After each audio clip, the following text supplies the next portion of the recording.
Welcome SLST English aspirants. Today our topic is mock test 3. So the mock test was actually conducted yesterday and there were total 60 questions and the syllabus was poetry, entire poetry section, total poetry and grammar, entire grammar syllabus. So this was the syllabus for mock test 3 and total question was 60. The mock test was conducted on SLST 910 and many students requested me and called me about 11-12. Actually, I'm quite busy with offline batches and at this very moment I cannot afford time for SLST 11-12 mock test, but I will try to offer at least 10 mock tests just 1 month before the exam if possible. So the mock test was that I conducted yesterday. Total it contained total 60 questions. There were total 60 questions, and out of 60 questions today we are going to discuss about only 10 questions. The questions are very interesting. You just look carefully and try to answer them. So within 2 minutes we will conduct a quiz on the topic, and next day you should know that next day, Monday, I am going to conduct mock test 4, that is 16th June, and the syllabus will be Lucy poems, The World Was Too Much With Us, Ode to the West Wind, Strange Meeting to a Skylark, and from the drama section Justice, and shorts from short story Lagoon, and grammar as usual, entire grammar syllabus. And you know that I will conduct grammar lessons also. And if you want to participate, you can WhatsApp me, and you will have to pay only 149, and if you want PDF then 199. So let's proceed to the mock test that is for you today. Mock test 3. Question number 1. The mossy stone signifies that Lucy led a secluded life. Stone was covered with moss due to no human footfall. Lucy was in close contact with Mother Nature. All of the above. You will have 10 seconds to answer them. So mark the answer and then check. Then I will tell you its answer. Next, question number 2. The poet underwent strange feats of passion during the options are his night long journey, his meeting with his lady love, a moment when his lady love got recognition, all of the above. Your time starts now.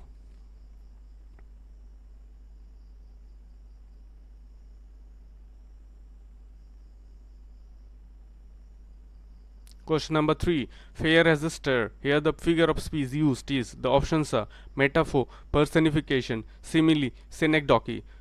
The question is very easy and you can very easily answer it. So you have 10 seconds.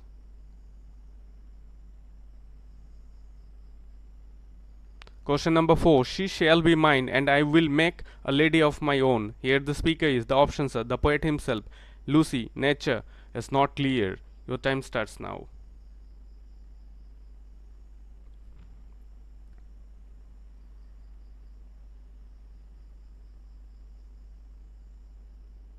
Question number 5. Ode to a Nightingale was inspired by the song of a nightingale that had built its nest close to the house of, the options are kids, kids friend, kids beloved.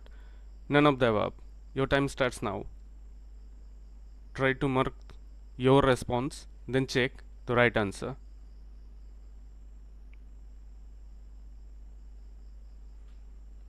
Question number 7.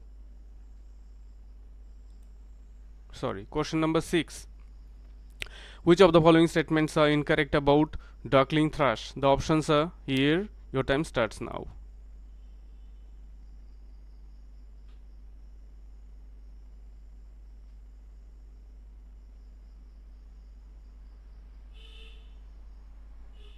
Question number 7. No motion has she now signifies, the options are solitude, seclusion, motionlessness, lucid death, meaning and signifies. It's different terms. So keeping in mind, try to answer. Your time starts now.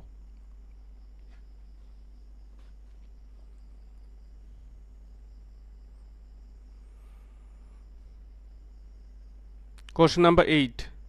What is the central theme of the poem The World is Too Much With Us? The beauty of nature, the importance of material wealth, the disconnect between humans and nature, the power of technology. Your time starts now.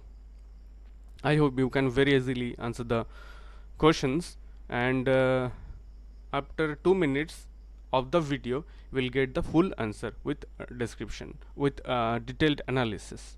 Question number 9. I fall upon the thorns of life, I bleed, indicates the poets. Options are solitude, self-pity, traditional social order, all of the above. Your time starts now.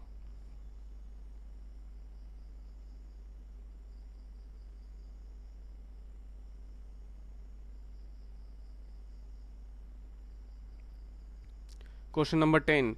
Which of the following statements is incorrect? Keep in mind, incorrect, not correct. The options are: option A, partially, the skylark is not just a bird but a whistleblower of regeneration. Option B, the poet greets the skylark as the spirit of delight. The theme of the poem To a Skylark is the relation of the poet to the power hidden behind nature. Option D. The poet experiences the skylark as a barely seen, imagined, and sharply felt phenomenon. Your time starts now.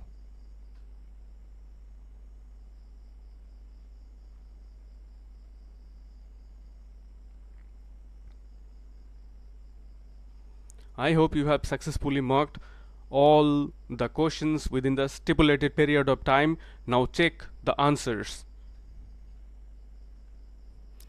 Question number 1.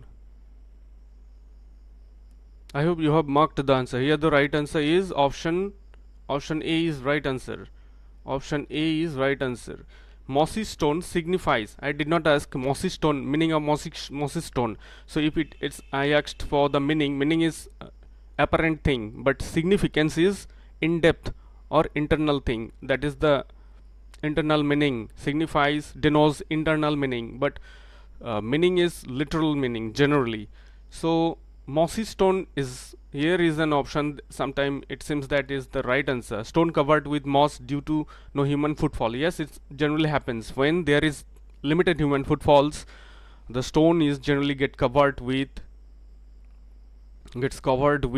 moss. This is general meaning, but as per the poem you will have to tell me the significance. So as per the poem, option B is incorrect. Now look at option C. Lucy was in close contact with Mother Nature. Mossy stone, Mother Nature. So remaining in close contact with nature does not mean that she is leading a secluded life. She is leading a lonely life and detached from the mainland population. So both B, C wrong answer. So if B, C is wrong, D cannot be right answer. Hence here the right answer is option A. Option A is right answer here. Now come to question number 2. The poet underwent strange feats of passion during his night-long journey, his meeting with his lady love, a moment when his lady love got recognition, all of the above. Here the right answer is option A, his night-long journey. Come to question number 3. Fair as a star. Fair as a star. Here the figure of speech is used. The options are metaphor, personification, simile, synecdoche. Actually this segment is from she dwelt among this part is actually from she dwelt among the untrodden ways. She dwelt among the untrodden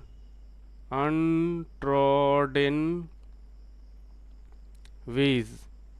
She dwelt among the untrodden ways, and there is a clear comparison. Fair as a star. Here the right answer is option C. It's not metaphor, it's simile. Like, as, if such words are used. He is very beautiful, just like a star. Like, as, these are the indication that can generally tell you that is an example of simile. The term as plus like. These are enough to tell you about simile. So come to question number 4. She shall be mine and I will make a lady of my own. Here the speaker is, the options are the poet himself, Lucy, nature. It's not clear. Many times we have the tendency to mark it, but it's not the right answer. Here the right answer is nature. Actually this poem is from 3 years she grew. 3 years she grew in sun and shower. The meaning or the title of the poem will tell you the right answer. 3 years she grew in sun and shower. Sun and shower are the part and parcel of nature. In a perfect natural ambience, Lucy grew, and nature wanted to nurture Lucy to make her a perfect lady, a perfect female, giving all the cares to her. Now come to question number 5. Ode to Nightingale was inspired by the song of a nightingale that had built its nest close to the house of XYZ. The options are kids, kids friend, kids beloved, none of the above. So this is not actually textual questions, but it's related with poem, and the poet wrote the poem in such a moment that's very important, and it's from background study is quite important to keep in mind, for it will help undoubtedly. So here the right answer is Keats' friend. Do you know who Keats' friend is? He is Charles Brown.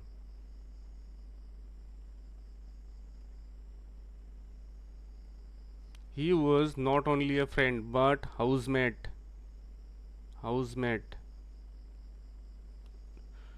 A friend come housemate, so they live together. Where? Hampstead. Try to remember the name. Hampstead. Where it is in London. So